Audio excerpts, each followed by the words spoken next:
जब से जम्मू व कश्मीर यूटी में तब्दील हुआ है, जो गुंडे बदमाश टाइप के लोग हैं उनको काफ़ी आसानी हो चुकी है मार धाड़ करना। और अब उनको जो है कोर्ट से भी ज़मानत करवाने की ज़रूरत नहीं है। अब उनकी ज़मानतें जो हैं वो थानों से और चौकियों से होंगी। ये मैं नहीं कह रहा हूँ, ये एक पुलिस के अधिकारी हैं जो ये बता रहे हैं कि मारपीट अगर किसी ने की है तो अगर कोई एक्सीडेंट हो जाता है और किसी की जान भी चली जाती है तो उसी समय उसकी जो है ज़मानत हो सकती है थाने से, चौकी से, जहाँ पे भी केस रजिस्टर्ड होता है।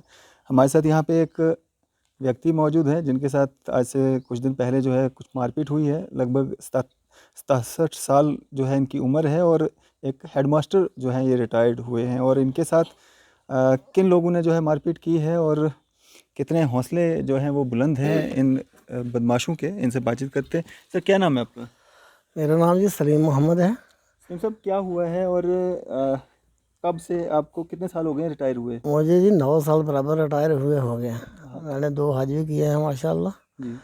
तो सब लोग इज्जत करते थे। ये बशीर नाम का एक लड़का है, जहाँ इन्होंने दरिया तवी के किनारे जो है, जो चिरागा थी हमारी, वो इन्होंने ज़बरदस्ती जो है वो जोती हुई है भाई, उसमें फसल लगाया था। दूसरा, सर्दियों के मौसम में जहाँ बकरवालों के घोड़े जो इतने आते हैं, चूँकि बकरवाल लोग जो है माइग्रेट होकर आते हैं और वो आकर जहाँ घोड़े अपने खुले छोड़ देते हैं, तो एक हमारा नहीं बल्कि पूरे इलाके की भी 3-4 कनाल जगह थी, वो भी घोड़ों ने सत्यानाश कर दिया था। मैं उस रास्ते से अपने मैं चूँकि तो अब डेयरी का काम रखा है मैंने, तो तभी से पानी पिलाकर घर को वापस आ रहा था। ये चाचा और भतीजा बशीर और उसका भतीजा ये मजीद, मोहम्मद मजीद नाम का जो लड़का है, ये इसका भतीजा, ये दोनों वहाँ मौजूद थे। इसने फ़ौरन घर में फ़ोन किया, 2 और आ गए, इसका बड़ा भाई, बड़ा भतीजा मिठा और साथ में वो दिल मोहम्मद नाम का एक लड़का। ये 4 इकट्ठे हो गए। इन्होंने ऐसा मुझे मारा, मेरे हाथ से ही डंडा लिया और अपने हाथ में पाइप ली हुई थी इन्होंने पकड़कर। वो कश्मीरी एक चश्मदीद हुआ था, वो बेचारा परसों चला गया घर को कश्मीर को। अच्छा। वो भी वहाँ बैठा हुआ था, उसने भी इनको वास्ता दिया कि रोज़ा रखा है, इसको मत मारो। मतलब तो पहला रोज़ा जिस दिन था, जिसने पहला रोज़ा उसी दिन 2:30 बजे की बात है तकरीबन। अच्छा। उसी वक्त तो फिर मुझे तो इतना मारा पीटा कि मैं तो हिल नहीं सकता था। भैंसों को उठाया और लेकर घर चले गए अपने, वहाँ दिए जाकर, वहाँ अपने चारद्वारी के अंदर दे दी। फिर बड़ी देर के बाद मैंने घर थोड़ा होश आया तो घर में फ़ोन किया, लड़का मेरा बोता गया, इन्होंने लड़की गई, इन्होंने आकर मुझे उठाकर घर तक लाया। फिर इतनी देर में ये लड़का दुकान पर था, ये भी आ गया। फिर हम चौकी पर चले गए, रिपोर्ट की, NLC वगैरह करवाई वहाँ हॉस्पिटल में जाकर। तो ये वारदात हुई। अब सब लोग इनको भी कह रहे हैं कि ये जो मारपीट मतलब हुई, शुरुआत कैसे हुई, क्या कारण रहे इसके पीछे के, क्या बातचीत हुई? वही मैंने आपको बता दिया कि असल में ये फसल ये सब लोगों की खा दी थी घोड़ों ने। जब मैं भैंसे लेकर आया तो क्या कहा, आपने ही ये खिलवाया, बस वही बहाना लिया उन्होंने कि जो फसल हमारा आपने खिलवाया। हालांकि था कुछ भी तू में हुई या कुछ इस नहीं, कुछ भी नहीं, बिना कुछ कहे हुए बस इतना कहा उसने कि आपने जो हमारी फसल सारी खिलवा दी है। चूँकि आप वैसे लेकर जा रहे हैं, मैंने कहा भाई रास्ते से एक तरफ से जा रहे हैं तो जहाँ कुछ भी नहीं छोड़ा इन्होंने। उसने गाली गलौज दिया। मैंने कहा भाई आप सर्दियों में कहाँ बीमारी पड़ी थी आपको, कहाँ थे उस वक्त जब ये 20-20 घोड़े कहाँ चलते थे। बस इतनी बात कहने पर वो टूट पड़े और उन्होंने मुझे मारा। थोड़ी देर के बाद 2 और आ गए, 4 हो गए। जब 4 हुए तो फिर तो उन्होंने खूब पीटा मुझे। तो ये देखो निशान पड़े हुए हैं मेरे, तो मैं हिल नहीं सकता हूँ अब, तो 4 पर पड़ा हूँ।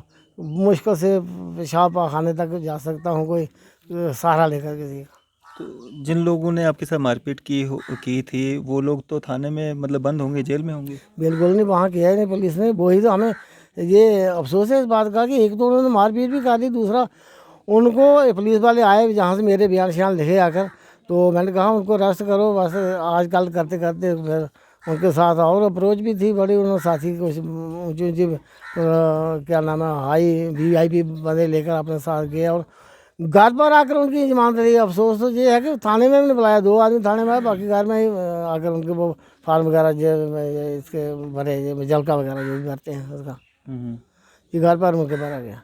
इतना अब क्या, अब देखो असल में ये है, ये लड़के जो है, मैं तो कहता हूँ ये पुलिस में उसमें क्या PHE में नौकर है ये, और कौन? यही जो मारने वाला बशीर मोहम्मद वगैरह। अच्छा। और इसका बड़ा भाई भी ये वो बड़ा भाई मेरी हम उम्र का, अभी 4-5 साल उसकी नौकरी बाकी है, अभी नौकरी कर रहे हैं। और पढ़े लिखे स्कूल में बिल्कुल नहीं है जी। पता नहीं, मेरे पीछे तो इसका बाप भी बेचारा आता रहा, वो बूढ़ा है, क्या कहूँ मैं उसको। वो आया कई बार मेरे पास, पहले आई 8-10 साल पहले भी, कि हमें सर्टिफिकेट का IELTS क्लास का कहीं बना दो। मैंने कहा भैया बोर्ड चल रहा है, बोर्ड में कैसे बनता है? तो पहले दौर में होता था, जब आदमी कार्ड देता था कोई सर्टिफिकेट स्कूल से निकले। अब बोर्ड सिस्टम है, ये नहीं हो सकता। उसने कहा चलो हम आपको लेकर दिखाएंगे। पता नहीं वो रंजिश थी या ये रंजिश थी या फसल वाली थी, बस मुझे कोई पता नहीं। इससे बात कर लूँ, जब ऐसा हुआ मेरे साथ। तो मैं तो ये चाहता हूँ कि इनकी इंक्वायरी हो जाए कि इन्होंने ये कहाँ से लिया और कहाँ से, जैसे अपने डेट ऑफ बर्थ से इन्होंने ली और कैसे ये नौकरी कर रहे हैं, इसकी वेरिफिकेशन होनी चाहिए। तो ये जिन लोगों ने आपके साथ मारपीट की है, ये आपके पास पड़े भी हैं? ये बिल्कुल जी मेरे पास कायदा, मैं फर्स्ट में दाखिल हुआ था और मुश्किल से तीसरी चौथी तक बड़ी कोशिश की चलाने की। ये ऐसा बददिमाग का था, ये चल नहीं सका बाद वक्त से कहीं। तो फिर इसने 5वीं में, गालबन चौथी या 5वीं में इसने छोड़ दी पढ़ाई। अब 8वीं जमात का सर्टिफिकेट मांग रहे थे, पता नहीं कहाँ से लिए, ले लिया, तभी तो नौकरी हुआ कहीं। हाँ, तो अब क्या क्या मांग करते हैं? इनकी ये भी वेरिफिकेशन किया, फिर इनको इसका ये भी होना चाहिए, पकड़ दकड़ भी होनी चाहिए इनको, जो इन्होंने ये किया है। पूछना चाहिए इनको, अगर इनका नुकसान हुआ होता कोई, तो जो कमेटी बैठाते, पंचायत बैठाते, जहाँ बैठाकर वो कहते कि जो जो जुर्माना हर्जाना होता। एक तो स्टेट लैंड है, वहाँ चरागाह है जिस पर इन्होंने कब्जा किया, जो ज्योति थी, ये सारे गाँव की चरागाह है। अच्छा चलो माना इन्होंने ज्योति बोई हुई थी, कुछ फसल लगाया था, अगर तो फिर भी इन्होंने ऐसा तो नहीं करना चाहिए था। इसके दादा का हम उम्र हूँ लगभग, तो जिसने ये किया। तो ये FIR है जो लगी है, FIR नगरोटा थाने में।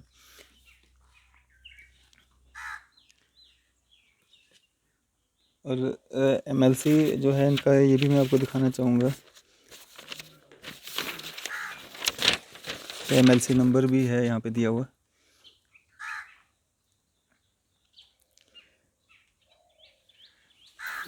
जवाब साहब, मैं आपसे जानना चाहूँगा, आप कहाँ थे उस समय में, और उसके बाद में जब ये सब पूरा वाक़या हुआ और आप इनको जो है चौकी थाने कहाँ लेके गए, क्या कार्रवाई हुई? सर मैं तो बेसिकली दुकान करता हूँ, मैं दुकान पे था। तो मुझे लड़कों ने, मुझे एक हमारा पड़ोसी है, वो नीचे रहता है, थोड़ा सीधा दिमाग है, वो कहता है मास्टर को 4 बंदे मारे। मैं यार ये मजाक करता है, तो वो कोई मजाक में कह रहा है। फिर मुझे मेरे बेटे ने फ़ोन किया, कहता वो रोने लगा, कहता दादा को मार दिए 4 बंदों ने। मैंने कहा किसने? कहता बशीर है और उसके 3 भतीजे हैं। फिर मैं दुकान ऐसे ही छोड़ के आया, पड़ोसी को कहा तूने ध्यान रखना। मैं आया घर से होके, आगे आया तो ये गिरे पड़े थे मेरे वाले साहब। तो जैसे ये गिरे पड़े, मैंने उठाया, इनको चौकी ले गया।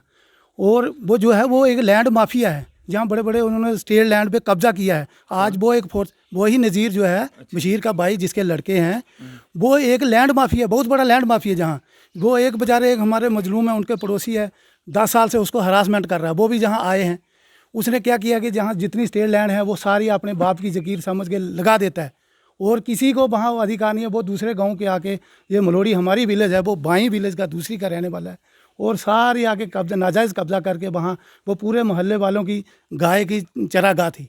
लेकिन उसने क्या किया, आज जबरन वहाँ आके क्या करता है, असल रसूख उसका अच्छा है, बड़े बड़े जहाँ जो हमारे नेता उसके साथ उठना बैठना है, वो इसी के दब पे कहता है। आज भी कुछ लोगों से कह रहा है ये क्या करेंगे, मेरे पास पैसे हैं। वो आज पैसे वाला क्या ये झूठी बनी है। मैंने पुलिस वाले से बात, वो कहता है ये झूठी है, हम कुछ नहीं कर, झूठी है तो क्या बंदे को मार के चले जाएंगे, इनको कोई पूछने वाला नहीं। ये जो आपने मेरे को रिकॉर्डिंग दी है ना, कौन व्यक्ति हैं ये, कौन से EO है जिसको केस दिया गया, नाम इनका मुझे पता नहीं है। ये EO है, मैंने EO को फ़ोन किया, मेरे फ़ोन में सबकी रिकॉर्डिंग होती है, तो इनका नाम नहीं मुझे पता। मैंने कहा सर आपने कोई इनके बारे में, हमने FIR करवाई थी, आपने कोई इनके वो नहीं लिया, स्टेप नहीं उठाया।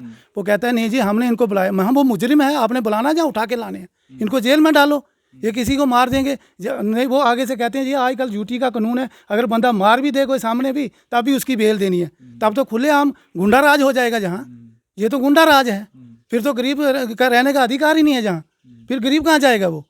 ये तो गुंडे गर्दी हो गई ना, जो आया जिसको आया मार दाड़ की, पुलिस आगे क्या कहेगी, फिर पुलिस का क्या काम रहा? फिर तो गुंडों का राज है ना।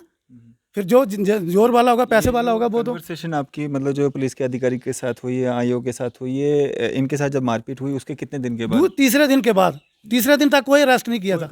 MLC केस बना, और इनकी बाजू भी उसमें एक्सरे उन्होंने रखा हुआ, उसमें भी ब्रोकन है, और उसमें रिपोर्ट में भी देखो, उसमें निशान के जहाँ से टूटी हुई है, ये टूटी हुई है। उन्होंने तो तीसरे दिन की बात है, मैंने कहा ये तो है, हद हो गई जनाब। अगर आपसे इंसाफ नहीं, हम तो चाहते हैं जो अभी नगरोटा SHO आए हैं, हम इनके बारे में सुन रहे हैं, ये बहुत होनेस्ट आदमी है। हम तो चाहते हैं कि वो जल्द से जल्द इस कार्रवाई में जल्द से जल्द इनको अरेस्ट करें। और वो अच्छे इंसान हैं, हमने सुना वो बिल्कुल होनेस्ट आदमी है। वो दखल अंदाजी करके इनको फ़ौरन अरेस्ट करें, ऐसे गुंडों मवालियों को। ये तो लैंड माफिया है ज़बरदस्त, जहाँ ये एक 4th क्लास का मुलाजिम है और इसने 2-2 करोड़ की कोठियाँ बनाई है। कहाँ से पैसे आए? और जबरन लोगों के छोटे यतीम जो 2-3 लड़के इनके पड़ोसी थे, उनकी 2 भाइयों की ज़बरदस्ती लिखा ली, एक ही है, आज तक कब्जा किया। आप जाके मौके पे देख सकते हैं, वो भी आया, बेचारा रो रहा है। उसके भी बयान ले लें, वो भी आया। आज तक 15 साल उसको खेत में नहीं जाने दिया, रास्ता छोड़ा था उसका, लेकिन रास्ता नहीं दिया। क्या वो जोर वाले थे, उसका असल रसूख था, इसका कोई नहीं था। ये यतीम था बेचारा, एक हैंडीकैप है। ये हैंडीकैप है बेचारा। इसको बेचारा वो सोचता है जैसे जे हैं वैसे सब हैं। अब लोगों से कहते हैं इन्होंने क्या करना है जी, ये तो हो गया अब गुंडा राज आपका, क्या कुछ नहीं। क्या नाम है आपका? मेरा नाम आलमदीन है जी। कौन आपको रास्ता नहीं दे रहा है? वो नजीरी, जिन्होंने इनके साथ मारपीट की है? हाँ जी। अच्छा वही मतलब कह रहे हैं जी 5 लाख ले लो जी, अच्छा। तो हमें दे दो जगह जी। मैंने बोला हमें नहीं देनी जगह, मेरे 3 बेटे हैं, तो आपके मैं, भाइयों ने उनको दे दी है? मेरे भाइयों ने उनको दे दी है, अच्छा तो मुझे नहीं दिया है। अच्छा। कितनी जगह है आपके पास? मेरे पास जगह है 2.25 कनाल, 1 कनाल 15 मरले। 2.25 कनाल जगह का आपको 5 लाख रुपए दे रहे हैं? हाँ। तो आप उसमें सेटिस्फाइड नहीं हो? नहीं है। आपकी ज़मीन की कितनी कीमत बनती है वहाँ पे? मेरी ज़मीन की कीमत बनती है उधर, मतलब बनती है कोई 35 लाख रुपये मरला बनती है। 35 लाख बनता है। तो अब आप बिना रास्ते के क्या करते हो, कैसे चलते हो, क्या हो? देखो ये वो मतलब पैसे वाले हैं, वो हम उनसे हमें मुकाबला नहीं कर पाते हैं, तो हमको डर ही लगता है। तो वो कहते हैं अगर किसी को बोलोगे तो हम आपको जब मतलब मार देंगे। इनका जिम्मेदार कौन होगा साहब? बशीर मोहम्मद, और यहाँ पे नाम 2 हैं यहाँ पे FIR में, मिठा। ये जिसकी बात कर रहे हैं उसका नाम तो इसमें है ही नहीं। ये उन्हीं के बेटे हैं ना, उसी ने भेजे थे। अच्छा नज़ीर के बेटे हैं, उसी ने भेजे हैं। वो खुद कह रहे हैं, वो खुद मुलाजिम है, कैसे आता? वो खुद पीछे रहता है, खुद ये 2 नंबरों के काम करता है, यही माफिया बना और बेटों को आगे कर दिया है। ये जब हम उधर से गेहूँ श्यूँ लाते थे तो वो कहते थे इधर का कोई रास्ता हो रहा है। पहले रास्ता छोड़ा है उन्होंने, इसका रास्ता भी छोड़ा था पहले। जब इसको दी थी, प्रोसीजर ये होता है, जब 3 भाई फरोख्त करते हैं तो जब वो तीनों से लिखाते हैं, वो पहले वाला कहता तुम पीछे ले लो, मैं बाद में फ्रंट में रखूंगा। उसने कहा नहीं जी तू पीछे रखा, तेरा ये रास्ता छोड़ा। 1-2 साल के लिए इसका भी रास्ता छोड़ा, आज इसको बंद कर दिया। हरासमेंट कर रहे हैं सब जबरदस्त। उसने सोचा जैसे जे हैं वैसे सबको हरासमेंट करें। नहीं, यहाँ पे FIR में 2 नाम है, तो अंकल जी बोल रहे हैं कि 4 लोगों ने मारा था, तो फिर 2 लोगों के नाम क्यों हैं? 2 उसमें 4 लिखे हैं। पुलिस ने पता नहीं उन्होंने कुछ खा के या क्या किया या कैसे नहीं लिखे। उसमें पीछे FIR में उसके 2 भाइयों के लिखा है ना, 4, 2 मिठे के भाई, एक मोहम्मद मजीद, एक दिल मोहम्मद, ये 4 थे। अच्छा लेकिन उसमें जो रिटर्न में दिया था हमने, उसमें 4 हैं। या पता नहीं क्या ये कि किस वजह जो कंप्लेंट आपने लिखाई है उसमें 4 के दिए हैं, इसमें 2 ही किए हैं इन्होंने। तो अब किस तरह की कार्रवाई की मांग कर रहे हैं? हम तो चाहते हैं कि हमें इंसाफ मिलना चाहिए, कि ऐसी इनको एक बार सबक होना चाहिए, नहीं तो ये इनका हौसले बढ़ते जाएंगे, ये और गुंडा राज चलाते जाएंगे। ये ऐसे गरीबों को जो भी है ये, वैसे हम चाहते हैं कि हमें इंसाफ मिलना चाहिए, हक मिलना चाहिए। शाम कि को जो है, मेरा मुजरिम भतीजा उनको गया arrest किए। मस्जिद में तराबियाँ पढ़ने, तो उसके बेटे ने, मतलब नज़ीर के बेटे ने, छोटे ने, उसको पहले थप्पड़ मारे 2, फिर उसको टांग ही मारा ऐसे। इसके बेटों को देखो, ये है मस्जिद में भी जाके वहाँ नहीं आराम करते। देखो मस्जिद में सब इतना मतलब हाल हो रहा है, तो हल्ला हो रहा है, तो अब आगे क्या बनेगा? चलें, ये सारा मामला है। और जो मैंने शुरू में ही आपसे कहा था कि यूटी में तब्दील होने के बाद किस तरह से गुंडे और बदमाशों के लिए एक अच्छी खबर ये है कि अब उनको कोर्टों के चक्कर नहीं लगाने पड़ेंगे। उनकी ज़मानतें अब जो हैं चौकी और थानों से हो जाया करेंगी। और वो जो कन्वर्सेशन इनका और किन्हीं IO जो पुलिस के अधिकारी हैं उनका आपस में है, पहले आप वो सुन लीजिए। हेलो, सलाम वालेकुम जनाब। वालेकुम सलाम। जनाब वो जी कल रिपोर्ट लिखाई थी सलीम मोहम्मद के नाम से, अभी तक कोई इसका हुआ नहीं, कुछ नहीं। जो हेलो। हेलो, हाँ जी। हाँ जी, हाँ जी। हाँ जी। मतलब जो मोहम्मद सलीम के नाम पे जो पर्चा लगा था, जो लगाया था, उसका कुछ नहीं हुआ अभी तक। पर्चा लगा है ना, क्या होगा? बुलाए हैं, आज मैंने बुलाया, 10 बजे टाइम दिया है उनको। नहीं सर, वो मुलजिम है, उनको बुलाने का क्या, अरेस्ट करो उनको, मुलजिम का क्या है? कोई बात नहीं, आ रहे हैं। 341-23 में पर्चा है, उसमें अरेस्ट नहीं कर सकते, उसी वक्त बेल लेनी है। हाँ, ये यूटी का कानून है, उसी वक्त बेल लेनी है। अच्छा, 341-23 को बड़ा जुर्म नहीं है इतना। इसका इतना जुर्म नहीं है? 341-23 में पर्चा लगा है भाई, उसमें उसी वक्त बेल लेनी है। अच्छा, हाँ, बुलाया है मैंने, 10 बजे बुलाया उनको। मैंने रात को भी फोन किया था, एक्चुअली में वो कह रहे थे हम 5 बजे आएंगे, लेकिन 5 बजे रोजे का टाइम था। मैंने कहा अब टाइम है रोजे का भाई, मैं थोड़ा बैठा रहूंगा आपके लिए यहाँ। अच्छा, हाँ, मैंने कहा सुबह 9 और 10 बजे के मैंने उनको टाइम दिया। मैंने 10 बजे तक उन्होंने कहा हम पहुंचेंगे, नहीं आएंगे मैं उठा के लाऊंगा सालों को। नहीं सर, एक तो किसी को पीटा है, दूसरा ड्यूटी का जो है कि किसी की बाजू टांगे तोड़ के तो फिर वो बेल ले सकते हैं, फिर बस यही प्रोसीजर रहा है ना आज तक। जनाब अब कानून को मैं क्या करूं? नहीं, कानून जो हिंदुस्तान का ऐसा कानून है कि एक बंदे को मार देता है, दूसरे बिल्कुल बिल्कुल। आज अब जिस जुर्म में पर्चा बनता है, उन्होंने पर्चा दिया है, महकमे ने पर्चा दिया है, उसमें काबिल जमानत है, उसमें जमानत ले सकते हैं। इवन कि आज सुप्रीम कोर्ट ने नई रूलिंग दी है कि अगर उसके पास जमानती नहीं, पुलिस ने जमानती मैनेज करना है। क्या करेंगे वहाँ? हम भी तो हारे हुए हैं जब से यूटी बनी है, हम भी तो इन मसलों में हार गए हैं बिल्कुल। अच्छा यूटी ने बेड़ा गर्क करके रखा है, क्या कर सकते हैं? सर, एक तो उनको जो वाले साहब को है 70 साल के बूढ़े को 4 आदमियों ने पीट के मारा, और बिल्कुल मैंने देखा, हमने देखा जनाब। फ्रैक्चर हुआ, मेडिकल भी हुआ, सब बाजू तोड़ी है। तो फिर ये अच्छा मसला है, फिर ठीक है, फिर अपने कल को दूसरा भी बंदा ऐसे तोड़ता है, ये तो क्राइम बढ़ेगा ना इससे। बढ़ेगा, क्या कर सकता हूँ मैं? आपके कहने से या मेरे करने से क्राइम नहीं खत्म होता। अब यूटी ने कानून ही ऐसा बनाया है, काबिल जमानत जुर्म है, क्या करे? यहाँ पहले एक्सीडेंट में मतलब ही नहीं कोई जमानत का था, आज एक्सीडेंट में अगर बंदा मार जाए उसमें जमानत लेनी है उसी वक्त यूटी के कानून में। अच्छा, हाँ, उसी वक्त बंदा इंसान मार जाए अगर, उसी वक्त जमानत लेनी है, क्या करेंगे हम? अच्छा, अब उनको बुलाया है मैंने, 10 बजे आने दो उनको तो मैं लगाऊंगा 2-4 घंटे अंदर दूंगा पहले, उसके बाद देखते हैं क्या होता है। चलो सर ठीक है, फिर मीडिया को बुलाते हैं, ये दिखाते हैं ना कि ऐसा ऐसा रूल है। चलो, वो आपकी मर्जी है, आप बुलाओ मीडिया को, वो आपकी मर्जी है। ये रूल मैंने जावेद आप डराओ मत यार मुझे, आप डराओ मत मुझे, मीडिया को बुलाऊंगा, मुझे डराओ मत। आपने हम मुझे, मैं कानून से बाहर नहीं जाऊंगा, सुनो मैं कानून से बाहर नहीं जाऊंगा, मैंने भी जवाब देना है कानून को। नहीं सर, कानून थोड़ी उन्होंने मारा है। मारा है, मैं कहता हूँ मारा, उनके खिलाफ पर्चा लगा है। आप डराते हो मुझे, मैं मीडिया को बुलाऊंगा, मुझे क्या दिखाएंगे ना? नहीं, आप गवर्नमेंट को दिखाएंगे कि ये प्रोसीजर है, कल को बिल्कुल बिल्कुल। बस सुनो गवर्नर, ये आपकी बेवकूफी है ना, आपको ये समझना, गवर्नर फिर पुलिस को लिखेगा क्या हुआ, हम लिखेंगे पर्चा लगा हुआ, बस खत्म बात। क्या आपका गवर्नर मारा है, फिर पुलिस भाई जब पर्चा है उसी चीज का तो उनके खिलाफ पर्चा लगा है, और किस चीज का पर्चा लगा है? मारने का ही पर्चा लगा है ना। ये तो हो गया सर, अदरवाइज आपको नहीं कह रहे, ये हो गया कि अगर कल को कोई दूसरा ये तो मार के भी चला जाता, उसको भी जमानत तो दो जी, आधे घंटे में 2 घंटे में फिर। भाई अब उस कानून को क्या करें हम? कानून को क्या यूटी ने बेड़ा गर्क करके रखा है। आप भी खुद जानते हैं, हम भी। चलो ठीक है, कोई बात नहीं, थैंक यू जनाब। चलो देखा आपने किस तरह से एक पुलिस अधिकारी जो है वो कहता हुआ पाया जा रहा है कि किस तरह से जो है कानून की धाराएं, जो बदलाव जो हुआ है जम्मू कश्मीर में, जब से यूटी में जो है तब्दील हुआ है हमारा जम्मू कश्मीर, उसके बाद में जो है इस तरह के मामलात अगर आते हैं तो अगर आपके पास ज़मानती नहीं है तो पुलिस को जो है ज़मानती अरेंज करके देना है।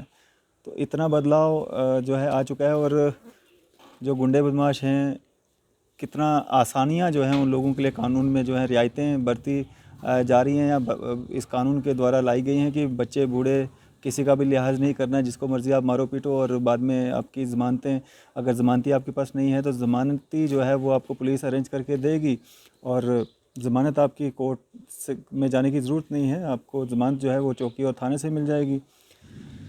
क्या कुछ होता है इस मामले में आगे, जो भी प्रोसेस होगा हम आप तक जो है वो जानकारी ज़रूर पहुंचाएंगे।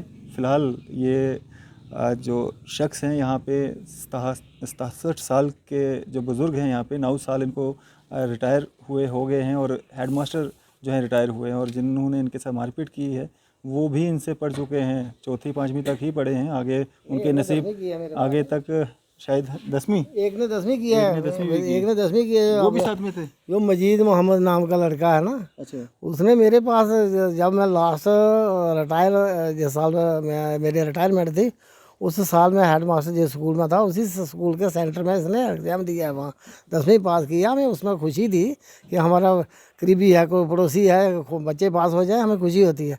लेकिन ये ऐसे बदबख्त निकले कि ये हमें ही मारना शुरू हो जाए। चलें, और किस तरह की कार्रवाई होती है वो भी हम आप तक पहुंचाने की कोशिश करेंगे। फ़िलहाल ये सारा मामला था बजालता से। इसी तरह की मज़ीद अपडेट्स के लिए आप देखते रहें न्यूज़ सर इंडिया। मैं फैज़ अहमद डैंग, कैमरामैन शाहनवाज़ के साथ।